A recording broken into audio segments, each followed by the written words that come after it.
الحمد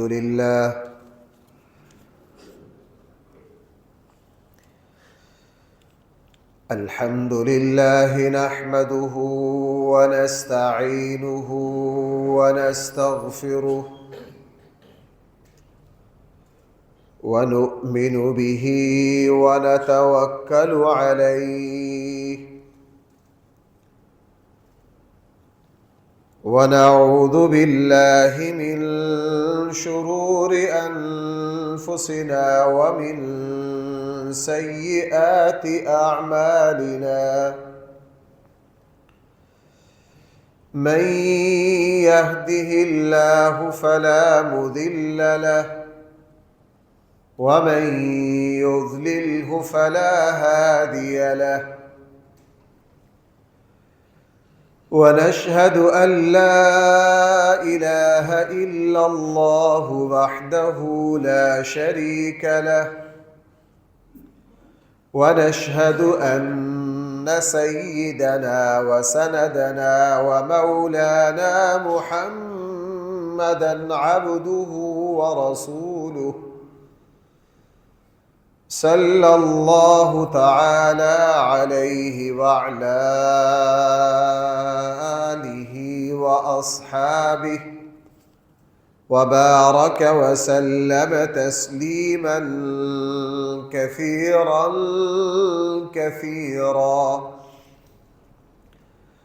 أما بعد فأعوذ بالله من الشيطان الرجيم. بسم الله الرحمن الرحيم. والذين آمنوا أشد حبا لله.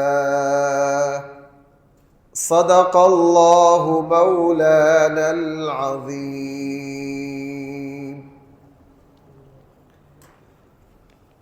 محترم سامعین کرام،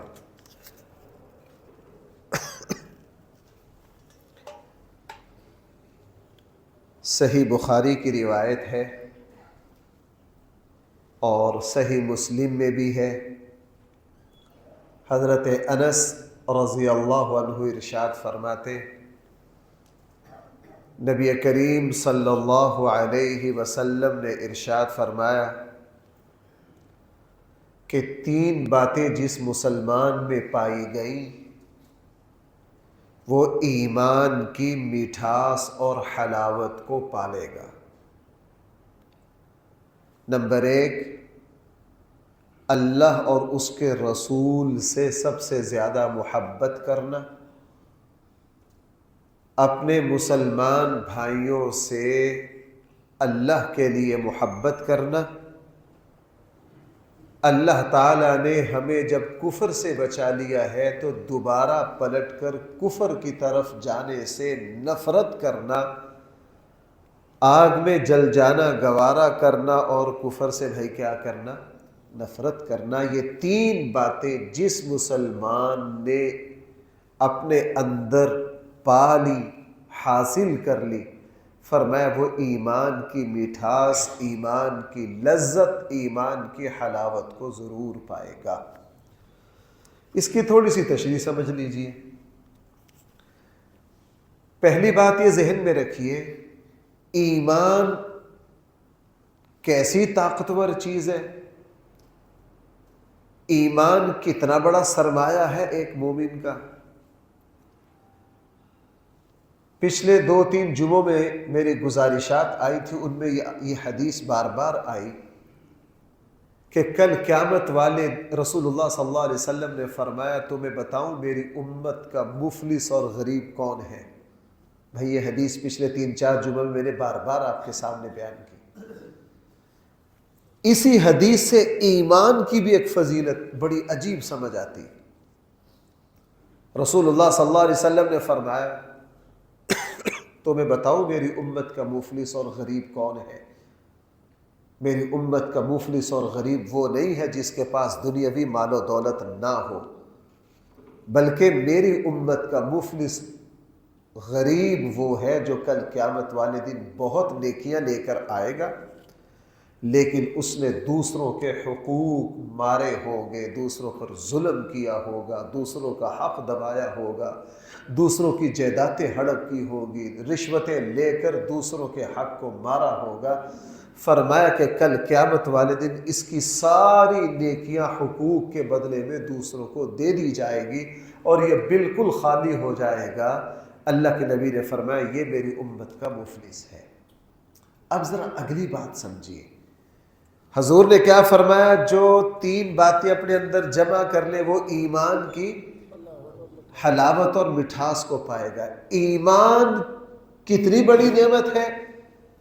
محدثین نے اس حدیث میں ایک نقطہ اٹھایا ہے کہ جتنی نیکیاں لے کر آئے گا وہ حقوق کے بدلے میں ساری نیکیاں اس کی چلی جائیں گی، آیا ایمان بھی چلا جائے گا کہ نہیں؟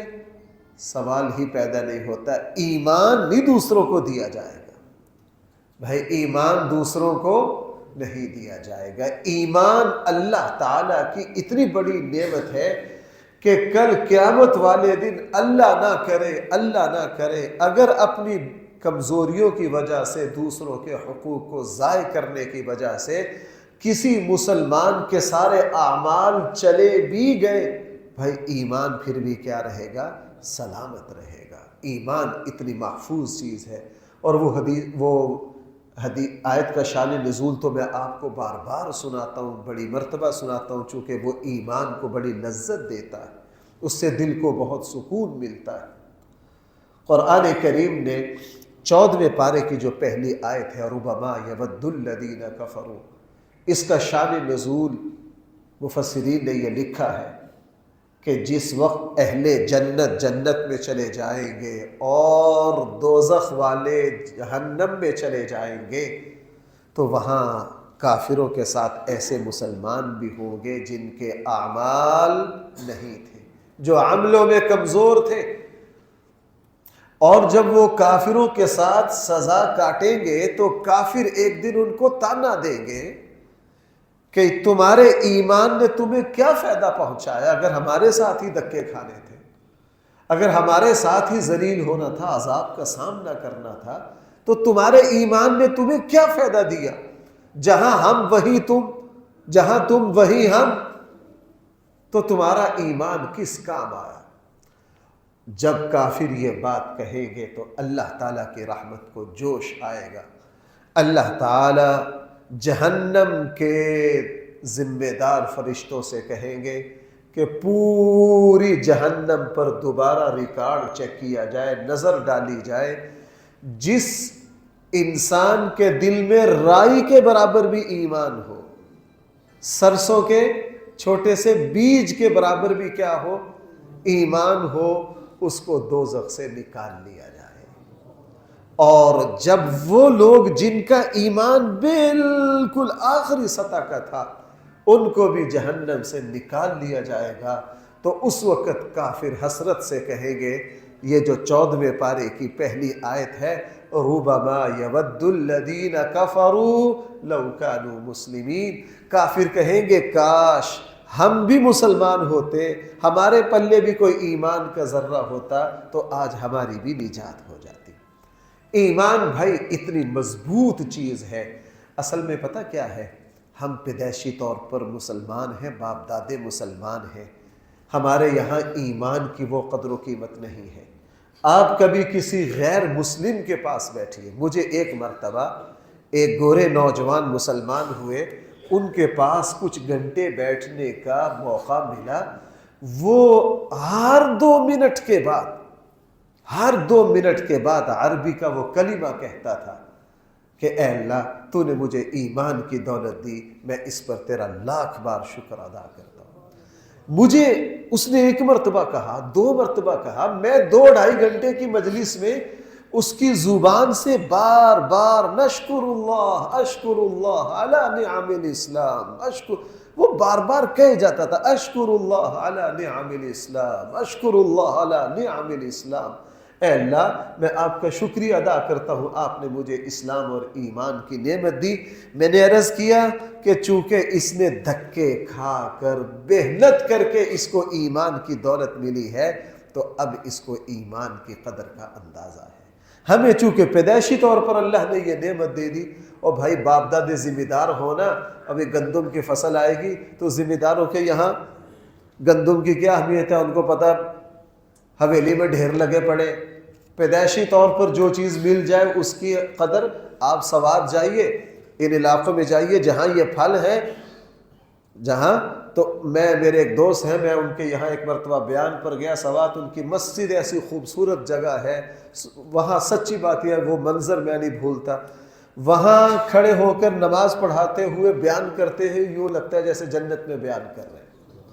اور انہوں نے ظالموں نے ایک اور پتہ کیا کر رکھا ہے، ان کے وہ جانور پالتے ہیں، جتنے وہ دمبے بیچتے ہیں نا، جو ذبح کرتے ہیں، ان کی کھال اتار کے نا ان کے بڑے نفیس مسلح بنا رکھے، پوری مسجد میں ان کے ابا جی نے دمبے کے مسلح، اور سین کے اندر سے انہوں نے چشمہ گزار رکھا، چاروں طرف سے باغات کے اندر سے گزر کر ان کی بستی آتی۔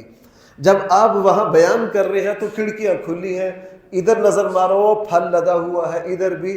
میں نے وہاں دیکھا کہ جو خرمانی یا آڑو یا ہم جاپانی پھل یہاں 300 روپے کلو لیتے ہیں، وہ ان کے گدھے کھا رہے ہوتے ہیں۔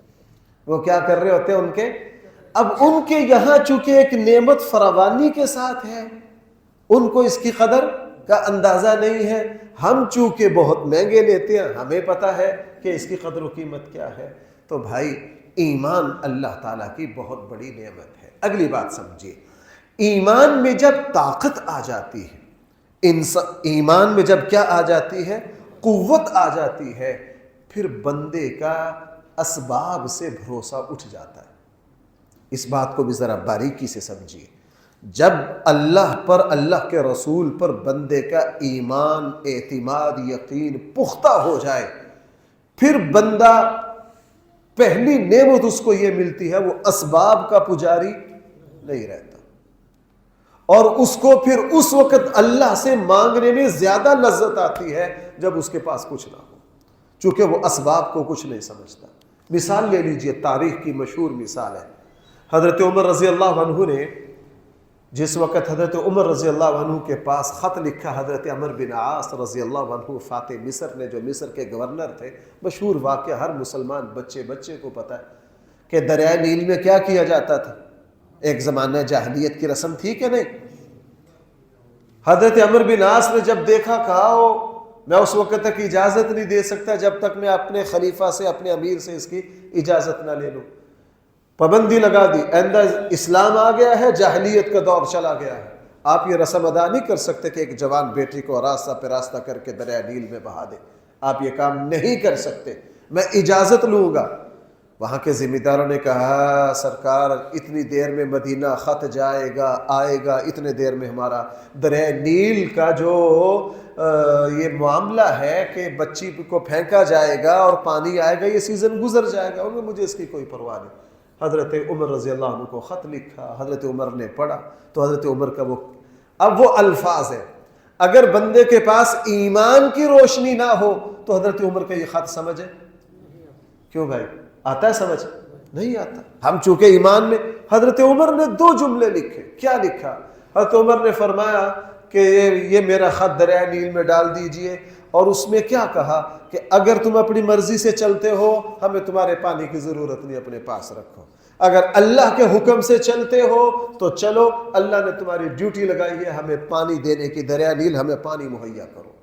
اب وہ چھوٹا سا ٹکڑا جب مصر پہنچا، اب ان کو کیا پتا کہ یہ کیا، ان کا جی ٹکڑا کیا کرے گا، یہ تو ہماری صدیوں سے رسم چلی آ رہی ہے کہ ہم حسین و جمیل بچی کو راستہ زیور کے ذریعے پھینکتے ہیں۔ اب وہ چونکہ ایمان کی روشنی سے بھائی کیا تھے، عاری تھے، حضرت عمر رضی اللہ عنہ کا وہ رکا ڈالا گیا، اور پورے مصر نے یہ منظر دیکھا۔ یہ کوئی گمنامی کا واقعہ نہیں ہے، اور بڑے بڑے کافر مورخ بھی اس کا تذکرہ کرتے ہیں۔ دیکھنے میں وہ چھوٹا سا کاغذ کا ٹکڑا ہے، لیکن اس کے پیچھے ایمان کی طاقت ہے، اور جب اس ٹکڑے کو ڈالا گیا دریائے نیل میں جوش آیا، حالانکہ اس کا سیزن گزر چکا تھا، اور اس کے بعد صدیاں ہو گئی، دریائے نیل کبھی رکا نہیں ہے۔ یہ ایمان کی قوت نے ایک دھکا لگایا تو لوگوں کو سمجھ میں آ گیا کہ ایمان کیا چیز ہے، ایمان کیا چیز ہے۔ تو بھائی رسول اللہ صلی اللہ علیہ وسلم نے فرمایا 3 باتیں جو مسلمان اپنے اندر پیدا کر لے وہ کیا پائے گا؟ ایمان کی حلاوت، حلاوت الایمان۔ حلاوت کا لفظی معنی ہوتا ہے مٹھاس، عربی میں میٹھی چیز کو حلو کہتے ہیں، ہمارے یہاں اردو میں جو حلوہ نکلا ہے نا یہ عربی کے اسی حلو سے نکلا ہے۔ حلو کا معنی ہے مٹھاس۔ ایمان کی مٹھاس کیا ہے؟ اللہ تعالی نے جس طرح مادی چیزوں میں مٹھاس رکھی ہے بالکل اسی طرح اللہ تعالیٰ نے روحانی چیزوں میں بھی مٹھاس رکھی۔ آپ اس کو یوں سمجھ لیجئے بھائی، جس طرح ایک آنکھ کا دیکھنا ہے اور ایک دل کا دیکھنا ہے۔ ہم آنکھ کے دیکھنے کو کیا کہتے ہیں؟ بصارت۔ ہم دل کے دیکھنے کو کیا کہتے ہیں؟ بصیرت۔ اللہ تعالیٰ نے ہمیں سمجھ، بعض کہتے ہیں یار میری چھٹی حص یہ محسوس کر رہی ہے، وہ چھٹی حص کوئی بھی نہیں ہوتی، یہ ویسے محاورہ، کوئی چھٹی حص نہیں ہے۔ اللہ نے حواس خمسہ 5 ہی پیدا کی ہے، چھٹا کوئی بھی نہیں ہے۔ مطلب کیا ہے کہ میرا دل جو ہے، میرے دل کی جو روشنی ہے، میرے دماغ کی جو طاقت ہے وہ اس چیز کو محسوس کر رہی ہے۔ تو بھائی جس طرح مادی چیزوں میں، پھلوں میں، اور جس طرح مٹھائیوں میں، شہد میں اور کھجور میں اللہ نے ظاہری مٹھاس رکھی ہے اور وہ مٹھاس ہمیں بڑی جلدی محسوس ہوتی ہے۔ ابھی ہمارے یہاں آم آنے والا ہے، آم کی مٹھاس 6 دن کے بچے کی زبان کو بھی لگا وہ بھی پھڑک جاتا ہے، وہ بھی فوراً سے اس کو محسوس کرتا ہے، چونکہ وہ ظاہری مٹھاس ہے۔ بھائی جس طرح ظاہری چیزوں کی مٹھاس ہے بالکل اسی طرح روحانی چیزوں کی بھی مٹھاس ہے۔ بھائی میری بات سمجھ پا رہے ہیں؟ اس طرح روحانی چیزوں کی بھی مٹھاس ہے۔ رسول اللہ صلی اللہ علیہ وسلم نے فرمایا جو اپنے اندر 3 خوبیاں پیدا کرے اس کو بھائی کس چیز کی مٹھاس نصیب ہو جائے گی؟ ایمان۔ ایمان کی مٹھاس کیا ہے؟ ایمان جب اپنے اندر جگہ پکڑ لیتا ہے، جب یہ 3 باتیں میرے اور آپ کے اندر آ جائیں گی پھر ایمان کی مٹھاس پیدا ہو جائے گی۔ ایمان کی مٹھاس یہ ہے کہ پھر ہمیں اللہ کی اطاعت کرتے ہوئے اور اللہ اور اس کے رسول کی نافرمانی سے بچتے ہوئے لذت آئے گی۔ یہ نہیں میں کہہ رہا کہ ہم اللہ اور اس کے رسول کی اطاعت کریں گے یا اللہ اور اس کے رسول کی نافرمانی سے بچیں گے، بھائی میں یہ بات نہیں کہہ رہا، سمجھنا میری بات کو۔ میں کہہ رہا ہوں اللہ اور اس کے رسول کی اطاعت کرتے ہوئے کیا آئے گی؟ لذت آئے گی، اور اللہ اور اس کے رسول کی نافرمانی سے بچتے ہوئے کیا آئے گا؟ مزہ آئے گا۔ پھر گناہ سے بچتے ہوئے بھی یوں ہی مزہ آئے گا جس طرح آم کھانے کا مزہ آتا ہے، جس طرح کھجور کھانے کا مزہ، پھر اللہ کے نام پر پیسہ دینے میں مزہ آئے گا۔ حضرت صہیب رومی رضی اللہ عنہ، قرآن کریم نے ان کی شان میں آیات اتری، قرآن کریم میں عجیب الفاظ ان کے بارے میں فرمائے۔ صہیب رومی روم کے تھے، غلام بن کے مکہ آ گئے، آزاد ہو گئے، اور اللہ تعالیٰ نے ان کو بھی شرف بخشا کہ یہ ابتدائی مسلمانوں میں سے ہیں۔ بھائی کن میں سے ہیں؟ اور مغل تھے، لوہار تھے، بڑا کام کے ماہر تھے، تیر اس معیار کا بناتے تھے کہ پورے حجاز میں ان سے زیادہ اعلیٰ تلوار کی دھار اور تیر کوئی ان سے اعلیٰ نہیں بناتا تھا۔ کاروبار بڑا چلا، کاریگر بندے تھے، ماہر بندے تھے، ہاتھ میں ان کا فن تھا، بڑا پیسہ کمایا، مکہ میں حویلیاں خرید لی، مکان خرید لیے، جائیداد۔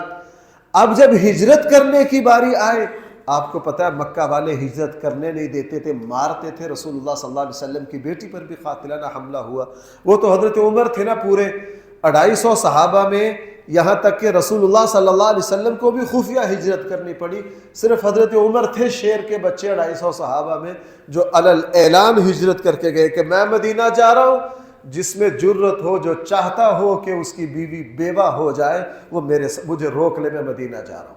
سب کو پتا تھا کہ اس کا مقابلہ نہیں ہو سکتا، صرف حضرت عمر وہ عظیم بندے ہیں جنہوں نے ہجرت کی، مدینہ کی، اور خفیہ نہیں کی۔ کس طرح کی؟ علل اعلان کی۔ اب حضرت صہیب رومی کا تو خاندان ہی نہیں تھا، قبیلہ ہی نہیں تھا۔ اب حضرت صہیب رومی رضی اللہ عنہ جب ہجرت کرنے لگے اور مکہ کے مال کے لالچی نگاہ گاڑے ہوئے تھے کہ یہ کب جائے گا، اس کا مال لوٹنا ہے، حضرت صہیب رومی نے کیا کیا؟ جب نکلے یہ بھی پیچھے چڑھے، حضرت صہیب رومی ایک بڑے ٹیلے پر چڑھ گئے اور انہوں نے محاصرہ کر لیا۔ حضرت صہیب رومی نے ساری رات گزری، جب صبح ہوا دیکھا سارے نوجوان تیر لے کر کھڑے، یہ بھی اوپر چوٹی پر بیٹھے ہیں صحیح ٹھکانہ دیکھ کر۔ انہوں نے کہا یار میرے ساتھ ایک سودا کر لو، میرے پاس 100 تیر ہیں اور سارے مکہ کو پتا ہے کہ اگر میں 100 نشانے لگاؤں تو ایک بھی خطا نہیں جاتا، میرے پاس 100 تیر ہے، تمہارے 100 بندے تو میں لے ڈوبوں گا۔ کتنے؟ 100۔ اس کے بعد میرا کر لینا جو کرنا ہے، پھر میں تمہارے ہاتھ ہوں۔ میں اس کے متبادل آپشن دیتا ہوں۔ آپ کو پتا ہے میں نے مکہ میں 30 سالوں میں بڑا مال کمایا اور میں اپنا سارا مال اپنے فلاں مکان کے کونے میں چھپا کر آیا ہوں، یا ایسے کرو میرا سارا مال ساری حویلیاں سب کچھ لے لو، مجھے مدینہ جانے دو۔ اگر یہ سودا منظور نہیں ہے تو آؤ میرا مقابلہ کرو، 100 تیر ہے، 100 بندے لے کر، پھر 101 میں کی میری باری آئے گی۔ مکہ والوں نے کہا ہمیں تو اس سے کوئی غرض نہیں، ہمیں تو تیرا مال چاہیے۔ ہمیں تو کیا چاہیے؟ کہا میرا مال چاہیے، پتہ بتا دیتا ہوں، جاؤ میرے فلاں فلاں مکان کے فلاں کونے میں میری 30 سالہ ساری جمع پونجی ہے، میرا راستہ چھوڑ دو۔ انہوں نے کہا جاؤ جی ہمیں تو تمہارا مال چاہیے۔ اب بھائی 30 سالہ ہاتھ کی کمائی دے کر گئے ہیں، ان کو رونا چاہیے کہ ہنسنا چاہیے؟ میں آج یہی بات عرض کر رہا ہوں، ایمان کی حلاوت الایمان، ایمان کی لذت کیا ہے؟ جس وقت ایمان کی لذت، ایمان کی حلاوت، ایمان کی مٹھاس بندہ کو نصیب ہو جائے، پھر اللہ اور اس کے رسول کی اطاعت نہیں کرتا، بلکہ اس اطاعت کرنے میں کیا آتی ہے؟ لذت آتی ہے۔ حضرت مولانا فضل الرحمن گنج مراد آبادی، آج سے کو 250 سال پرانے بزرگ ہوئے، حضرت تھانوی سے ایک مرتبہ فرمایا تھا کہ مولوی اشرف میں تجھے بتا نہیں سکتا، جب میں اللہ کے سامنے سجدہ کرتا ہوں مجھے اتنی لذت آتی ہے کہ جیسے اللہ مجھ سے پیار کر رہے ہیں، یہ ہے لذت۔ اور نماز سے اتنی دلچسپی تھی، مولانا فضل الرحمن گنج مراد آبادی حضرت تھانوی سے کہنے لگے مولوی اشرف میں اگر جنت میں پہنچ گیا اللہ سے یہ درخواست کروں گا اللہ آپ کی جنت، یہ ساری جنت اور بندوں کو دے دے، مجھے تو سجدے کی دولت عطا کر، مجھے کیا عطا کر۔ اب یہ صرف یہ نہیں اللہ اور اس کے رسول کی اطاعت کر رہے، بلکہ اللہ اور اس کے رسول کی اطاعت کرنے میں ان کو کیا آ رہا ہے؟ مزہ آ رہا ہے۔ اسی کو ایمان کی حلاوت کہتے ہیں۔ اب سارا 30 سالہ سرمایہ دے کر حضرت صہیب رومی مدینہ پہنچے۔ جب مدینہ پہنچے بھائی، ہمارے یہاں 47 میں ہجرت ہوئی تھی، لوٹے پھٹے آئے تھے، سب کچھ دے کر آئے تھے، لوگ وہ غم نہ بلا سکے، لیکن یہ عجیب طرح کی ہجرت تھی۔ صہیب رومی حضور کے خدمت میں حاضر ہوئے، بڑے خوش چہرہ کہ اللہ کے رسول میں ابھی پہنچ گیا۔ اور اللہ کے رسول تفصیل سے پوچھتے تھے کیا بنا، چونکہ وہ کانٹوں سے گزر کر آنا تھا، موت کے پل کے عبور کر کے آنا تھا۔ اللہ کے نبی نے پوچھا صہیب کس طرح پہنچ گئے؟ اللہ کے نبی کو پتا تھا کہ یہ تو مکہ کے غلاموں میں سے، اس کا تو خاندان اور کنبہ نہیں ہے، یہ کیسے پہنچ گیا؟ حضرت صہیب رومی نے ساری تفصیل بتائی۔ اللہ کے نبی میں نے ان سے ایک سودا کیا، انہوں نے میرا سودا ان سے ہو گیا، میں زندگی کی ساری جمع پونجی دے کر میں نے کہا میرا راستہ چھوڑ دو، وہ سودا منظور ہو گیا، میں آ گیا۔ اللہ کے نبی اتنے خوش ہوئے، خوش ہو کر صہیب رومی کو کہہ رہے ہیں واہ صہیب تجھے تیری تجارت مبارک ہو، تو نے اپنا مال دے کے اللہ کو راضی۔ اللہ کے نبی خوشی سے بار بار کہیں جا رہے ہیں، اتنے میں رسول اللہ صلی اللہ علیہ وسلم پر وحی کی کیفیات آ گئی، اور رسول اللہ صلی اللہ علیہ وسلم نے وہ آیات پڑھ کر تلاوت کی۔ وَمِنَ النَّاسِ، کچھ لوگ وہ ہیں جنہوں نے اپنا سارا کچھ مال دے کر اللہ تعالیٰ کی رضا کو پا لیا ہے، اللہ کی رضا کو پا لیا ہے۔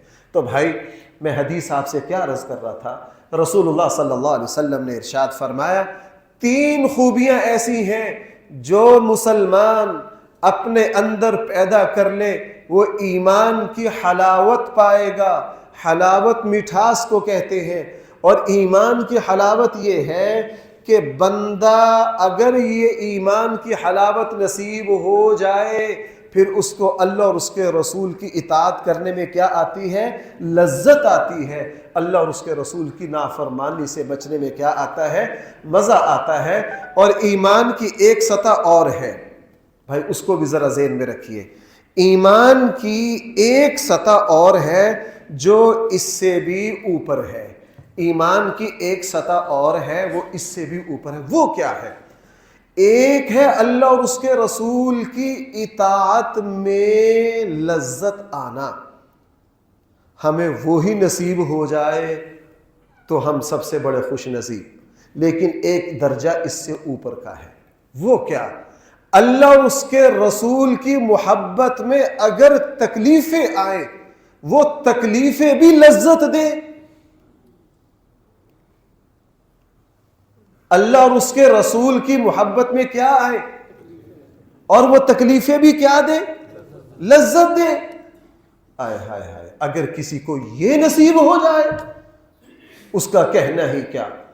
حضرت طلحہ رضی اللہ عنہ میدان احد میں رسول اللہ صلی اللہ علیہ وسلم پر سارا حملہ ہو رہا تھا، اللہ کے نبی صلی اللہ علیہ وسلم پر بار بار حملے ہوئے اور اللہ کے نبی شدید زخمی ہوئے، آپ کے دندان مبارک ٹوٹ گئے، آپ کا مبارک رخسار کیا ہو گیا؟ زخمی ہو گیا۔ کافروں نے مل کر حملہ کیا، رسول اللہ صلی اللہ علیہ وسلم نے فرمایا کون ہے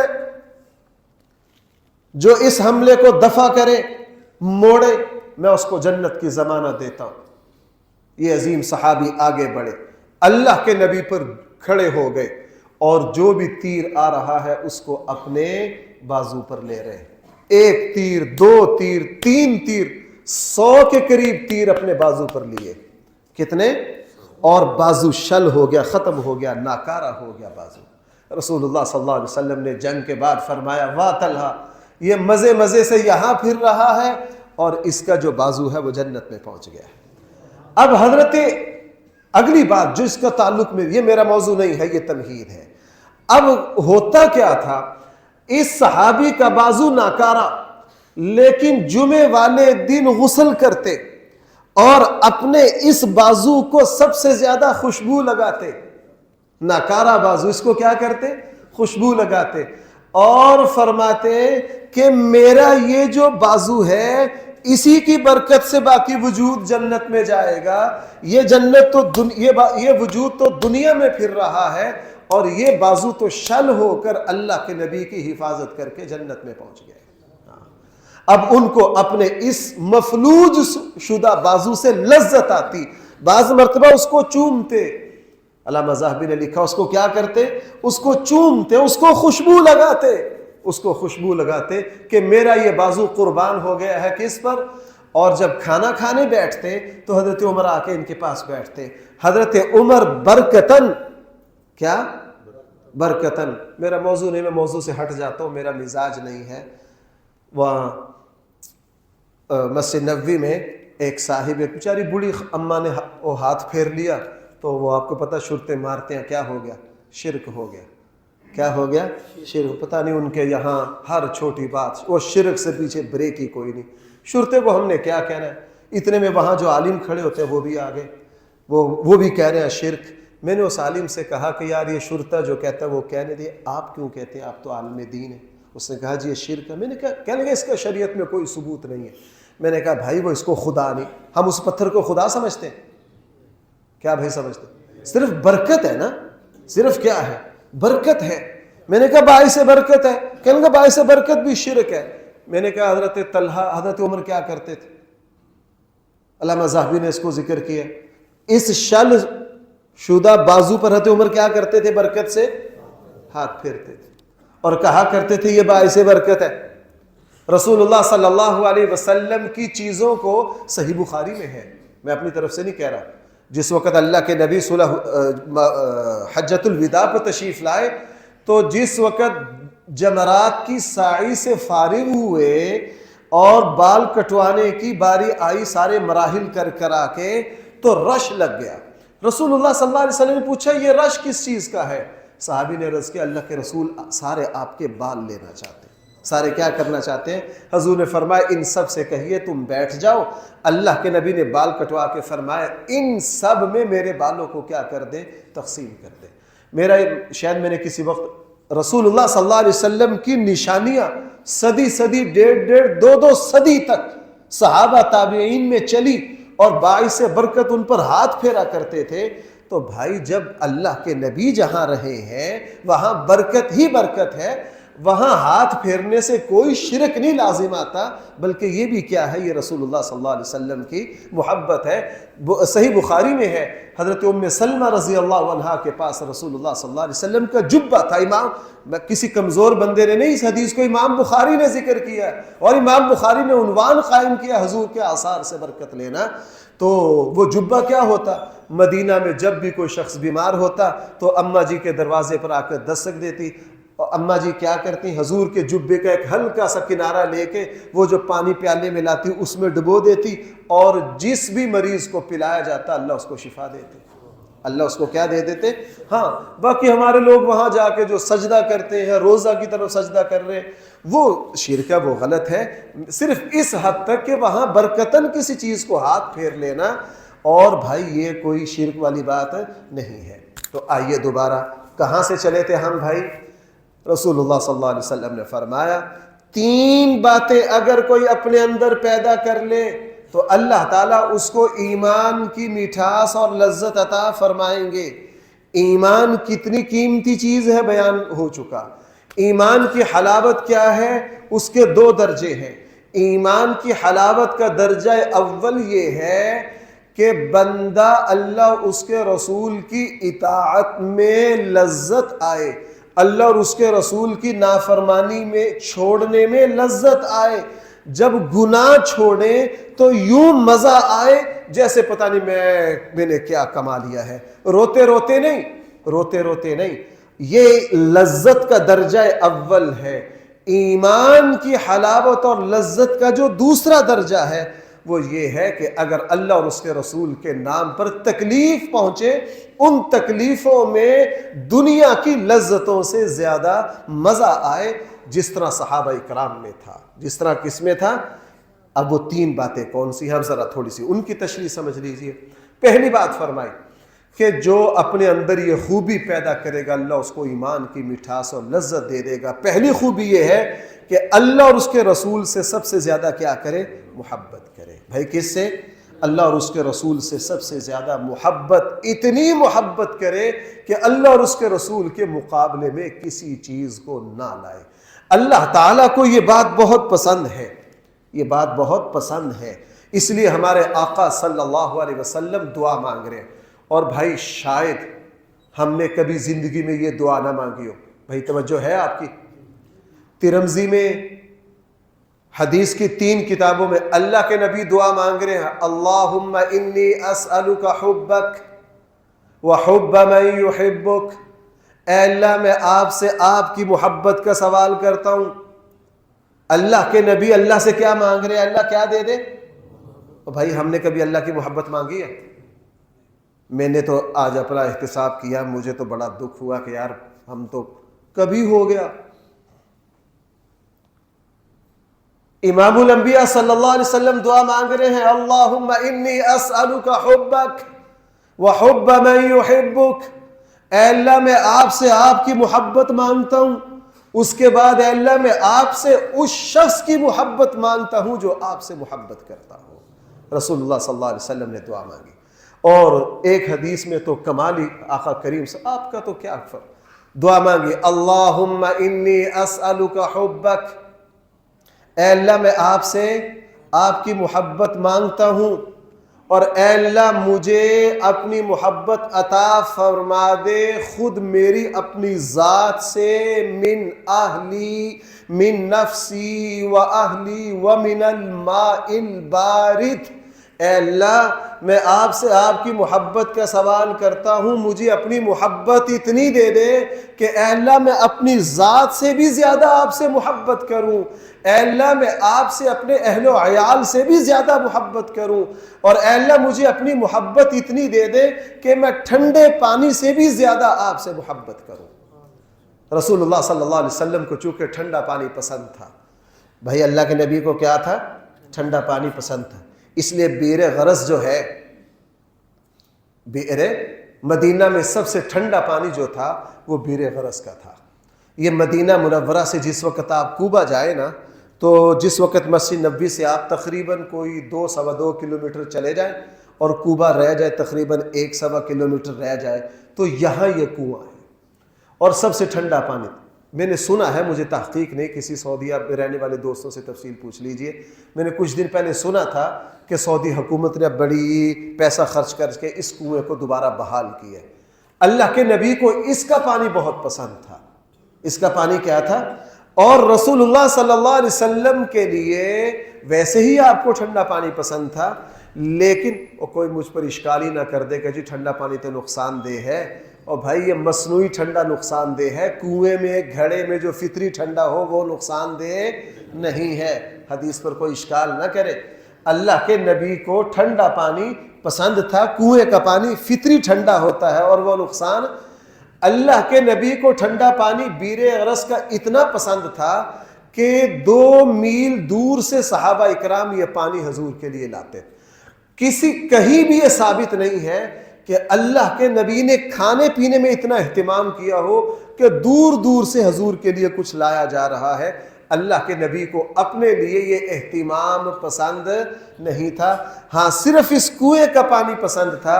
اور صحابہ اکرام کو پتہ تھا جب بھی کوئی صحابی یہاں سے گزرتے اللہ کے نبی کے لیے مشک بھر لیتے, چونکہ اللہ کے نبی کو اس کا پانی کیا تھا. یہاں تک کہ پھر اللہ کے نبی نے, سیرت کی ایک کتاب میں ہے کہ اللہ کے نبی نے پھر وصیت بھی فرمائی کہ مجھے غسل اسی کنویں کے پانی سے دیا جائے. اور صحابہ اکرام نے اللہ کے نبی کو جو غسل دیا ہے وہ بھی اسی کنویں کے پانی سے دیا. اب چونکہ اللہ کے نبی کو اس کنویں کا ٹھنڈا پانی محبوب بہت تھا, دعا مانگے, اے اللہ میں آپ سے آپ کی محبت مانگتا ہوں. میں آپ سے کیا مانگتا ہوں؟ آپ کی محبت مانگتا ہوں. اے اللہ مجھے اتنی اپنی محبت دے دے, اتنی محبت دے دے کہ اے اللہ وہ خود میری ذات سے بھی زیادہ ہو, میرے اہل و عیال سے بھی زیادہ ہو, اور ٹھنڈے پانی سے بھی زیادہ ہو. اس لیے آپ کو پتہ ہے آقا کریم صلی اللہ علیہ وسلم کا جب آخری وقت آیا, جب کیا آیا؟ آخری وقت آیا, تو اللہ کے نبی نے جو الفاظ کہے تھے وہ کتنے محبت بھرے تھے. فرمایا اللہم, 2 باتیں سن لیجئے. جس وقت بیمار ہوئے آخری خطبہ ارشاد فرمایا تو 2 باتیں ارشاد فرمائی. ایک بات یہ ارشاد فرمائی اللہ نے اپنے بندے کو اختیار دیا ہے. اللہ نے اپنے بندے کو کیا دیا ہے؟ اختیار دیا ہے. وہ بندہ یہاں رہنا چاہے تو رہ سکتا ہے, اللہ کے پاس جانا چاہے تو جا سکتا ہے. اور اس بندے نے اس آپشن کو استعمال کر لیا ہے کہ وہ بندہ کس کے پاس جانا چاہتا ہے؟ آپ اللہ کے نبی کا اپنے اللہ سے محبت کا اندازہ لگا لیجئے. ہم تصور کر سکتے ہیں؟ کیوں بھائی؟ وہ مشہور لطیفہ ہے, مجھے لطائف سنانے نہیں آتے, پنجابی تو مجھے ویسے ڈھنگ کی نہیں آتی.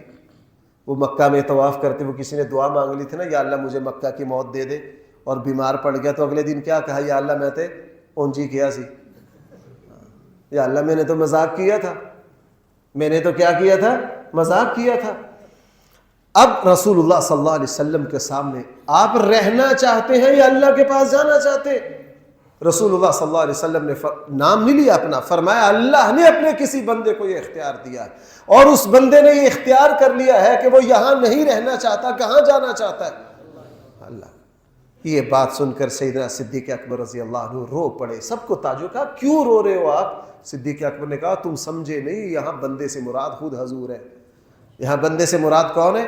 اس لیے سیدنا صدیق اکبر اتنے مزاج شناس تھے, میں کم سے کم 8-10 مثالیں تو مجھے ابھی یاد ہی آ رہی ہیں کہ اللہ کے نبی وہاں عام صحابہ بات نہ سمجھ سکے, صدیق اکبر 1 منٹ میں بات سمجھ گئے, تو عام کوئی نہ سمجھ سکا.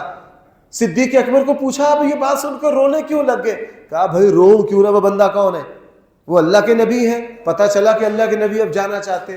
اب جب آخری وقت آیا تو لا الہ الا اللہ بھی ٹھیک تھا, اور خود اللہ کے نبی محمد رسول اللہ بھی پڑھتے تھے, کیا ہی لذت آتی ہوگی, چونکہ خود اپنا کلمہ کیا کر رہے ہیں؟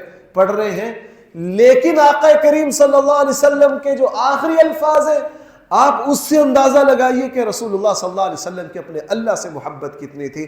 فرمایا جب آخری لمحہ آیا تو آخری کلمات زبان سے یہ نکلے، اللہم برفیق الاعلی، اے اللہ آپ ہی میرے سب سے اعلیٰ دوست اور محبوب ہیں، میں آپ ہی کے پاس آنا چاہتا ہوں، میں کیا کرنا چاہتا ہوں؟ تو بھائی فرمایا 3 باتیں جو اپنے اندر پیدا کر لے گا وہ ایمان کی حلاوت کو، ایمان کی مٹھاس کو پالے گا، اور ایمان کی مٹھاس کی تشریح جو میں نے آپ سے عرض کی ہے اس کو مد نظر رکھیے، اور ان میں سے پہلی بات یہ ہے جو اللہ اور اس کے رسول سے اتنی محبت کرے کہ اس کے مقابلے میں کسی محبت کی کوئی حیثیت نہ ہو۔ اور بھائی دوسری چیز کیا ہے؟ دوسری چیز ہے رسول اللہ صلی اللہ علیہ وسلم سے محبت۔ بھائی دوسری چیز کیا ہے؟ کس سے محبت؟ یہ اصل میں دوسری نہیں، میری زبان سے دوسرے نکل گیا۔ پہلی چیز کے 2 جز ہے، اللہ اور اس کے رسول سے سب سے زیادہ محبت۔ کیا؟ اللہ اور اس کے رسول سے، چونکہ اللہ اور اس کے رسول کی محبت جو ہے وہ حقیقت میں ایک ہی چیز ہے۔ اب صحابہ اکرام نے رسول اللہ صلی اللہ علیہ وسلم سے محبت کیسی کی، اس کو تو ہر مسلمان جانتا ہی ہے۔ ہر مسلمان کو پتہ ہے کہ ان حضرات کو اللہ کے نبی سے کیسی کیسی محبتیں تھیں، اللہ کے نبی صلی اللہ علیہ وسلم سے کیا۔ میں اکثر یہ واقعہ سناتا ہوں، اور حقیقت یہ ہے کہ جب بھی اللہ تعالیٰ موقع دیتا ہے رسول اللہ صلی اللہ علیہ وسلم کے روزہ اطہر پر سلام پیش کرنے کی، مجھے اس صحابی کا بڑا 2-3 صحابہ بہت یاد آتے ہیں مدینہ جا کر۔ کتنے؟ ایک مجھے حضرت سعد بن زرارہ بہت یاد آتے ہیں، جو سب سے پہلے حضور تک مدینہ کے شخص پہنچے، اور اس ایک بندے کے ذریعے اللہ نے مدینہ کی قسمت کھول دی۔ اور دوسرے حضرت مصعب بن عمیر، جو مدینہ کے سب سے پہلے مسلمان استاد بن کر آئے، ہجرت سے پہلے انہوں نے سارے مدینہ کی کایا پلٹ دی تھی۔ وہ کون تھے؟ حضرت مصعب بن عمیر۔ یہ سب سے پہلے مدینہ کی طرف جو ہجرت کی ہے وہ حضور نے نہیں کی، بھائی وہ کس نے کی؟ حضرت مصعب بن عمیر رضی اللہ عنہ نے۔ اور مدینہ والے جب شروع میں مسلمان ہوئے تو عرض کیا اللہ کے رسول اب کوئی بندہ بھیج دیجئے جو ہمارے بچوں کو قرآن سکھائے۔ مصعب بن عمیر کو بھیجا۔ مصعب بن عمیر نے پورا سال اتنی محنت کی کہ مدینہ کی کایا پلٹ دی۔ اور جب اللہ کے نبی مدینہ تشریف لائے اس وقت تو مدینہ کے گھر گھر میں اسلام پہنچ چکا تھا۔ شروع کا تعارف حاصل کرنے والے سعد بن زرارہ ہیں، اور پھر مدینہ کو زرخیز بنانے والے بھائی کون ہیں؟ حضرت مصعب بن عمیر۔ اور تیسرے صحابی، میں نے عرض کیا تھا مدینہ کے سفر میں یہ 3 صحابی بڑے یاد آتے ہیں، وہ صحابی رسول جن کے گھروں میں آج روزہ رسول ہے۔ کیا ہے روزہ؟ کیا نصیب ہوں گے اس صحابی کے۔ اللہ کے نبی جب تشریف لائے، بات میں یہ عرض کر رہا تھا اللہ اس کے رسول سے سب سے زیادہ کیا کرنا۔ اب اللہ کے نبی تشریف جب لائے، وہ پرانا زمانہ تو تھا نہیں تھا کہ جائیدادوں کے کاغذات ہوں۔ جب مدینہ چلے گئے تو سب کی جائیدادیں بھائی کدھر رہ گئی؟ مکہ رہ گئی۔ بھائی سمجھ آ رہی ہے؟ جو کچھ مکہ رہ گیا، جو مالی طور پر منتقل ہونے والا مال تھا وہ مکہ والوں نے چھین لیا، اور جو مکان چھوڑ کر گئے وہ خاندان والوں نے قبضہ کر لیا۔ اب مدینہ گئے، اللہ کے نبی کے نکاح تھے، بیویاں تھی، کہاں ٹھہرے؟ ایک انصاری صحابی اللہ کے نبی کے پاس آئے، اللہ کے نبی کو ایک مکان تحفتاً دیا۔ پھر جب حضور کی بیویاں آگے دوسرا دے دیا، پھر تیسرا دے دیا۔ کتنے مکان دے دیے؟ 30۔ پھر رسول اللہ صلی اللہ علیہ وسلم نے جب حضرت فاطمہ الزہرا رضی اللہ عنہ کا نکاح کیا، چوتھے کی بھی ضرورت پڑے، لیکن اللہ کے نبی شرم کی وجہ سے کہہ نہ سکے۔ تمنا تھی کہ فاطمہ کا گھر بھی کیا ہو، میرے ساتھ ہی ہو، لیکن خیال آیا کہ میرے اس محبت کرنے والے نے مجھے پہلے ایک مکان دے دیا ہے، پھر دوسرا دے دیا ہے، پھر تیسرا دے دیا ہے۔ اللہ کے نبی کی یہ خواہش، یہ آرزو اس صحابی تک پہنچ گئی، اس صحابی تک پہنچ۔ وہ صحابی بھاگے بھاگے آئے، وہ صحابی کیا آئے؟ بھاگے بھاگے آئے، آ کر عرض کیا اللہ کے رسول مجھے یہ پتا چلا ہے کہ آپ میرے 3 مکان لینے کے بعد جو میں نے آپ کی خدمت میں تحفتاً پیش کیے، آپ کو اپنی بیٹی کے لیے چوتھے کی بھی ضرورت ہے، لیکن آپ شرم کی وجہ سے مجھے کہہ نہیں پا رہے ہیں، مروتاً کہہ نہیں سک رہے ہیں۔ رسول اللہ صلی اللہ علیہ وسلم فرمایا ہاں بات تو ایسے ہی ہے۔ حضور نے کیا فرمایا؟ بات تو ایسے۔ اس صحابی نے جوش میں اللہ کے نبی کا ہاتھ پکڑ کے قسم کھائی اللہ کی، اور قسم کھا کے پتہ کیا کیا؟ اللہ کے رسول میں آپ کے سامنے اللہ کی قسم کھاتا ہوں، میرے مال میں سے جو مال آپ لے لیں اور میرے مال میں سے وہ جو میرے پاس رہ جائے، میرے مال میں سے جو کچھ میرے پاس رہ جائے، اور اس کے مقابلے میں اللہ کے رسول میرے مال میں سے جو آپ لے لیں، میں قسم کھاتا ہوں وہ مجھے زیادہ محبوب ہے۔ آپ چوتھا مکان بھی لے لیجئے، یہ جو مکان آپ نے میرے قبول کر لیے ہیں، جو کچھ میرے پاس ہے، اے اللہ کے رسول مجھے اس سے محبت نہیں ہے، مجھے ان سے محبت ہے جو آپ لے رہے ہیں، میرا چوتھا مکان بھی لے لیجئے۔ جب اس محبت سے دیا، چونکہ وہ اللہ سے اور اللہ کے رسول سے اتنی محبت کرتے تھے کہ اللہ اور اس کے رسول کے علاوہ کسی اور مکان کی تو حیثیت، پھر اللہ نے بھی صلہ دیا نا یار، اللہ نے بھی کیا دیا؟ اب صدیوں سے ہر مسلمان لپکتا ہے کہ نہیں روزہ کی طرف، جس کو جالی کو ہاتھ لگانے کے لیے موقع مل جائے وہ کیا کہتا ہوں، میں جالی نو چومے ہیں، اور جالی کو میں نے ہاتھ لگایا۔ پرانے لوگوں سے پوچھے، فخر سے بتاتے ہیں، اب تو سختیاں ہوگی، اور میں نے جالی کے پاس نماز پڑھی ہے۔ لیکن یہ سارا جو روزہ رسول ہے یہ کس کے مکانوں میں؟ اس صحابی کے مکانوں میں، اس صحابی کے مکانوں میں ہے۔ تو بھائی تشریح انشاءاللہ پہلا حصہ کچھ میں نے عرض کر دیا، اللہ نے توفیق دی تو اگلے جمعے کے بیانوں میں اس حدیث کی مزید تشریح آپ کی خدمت میں عرض کروں گا۔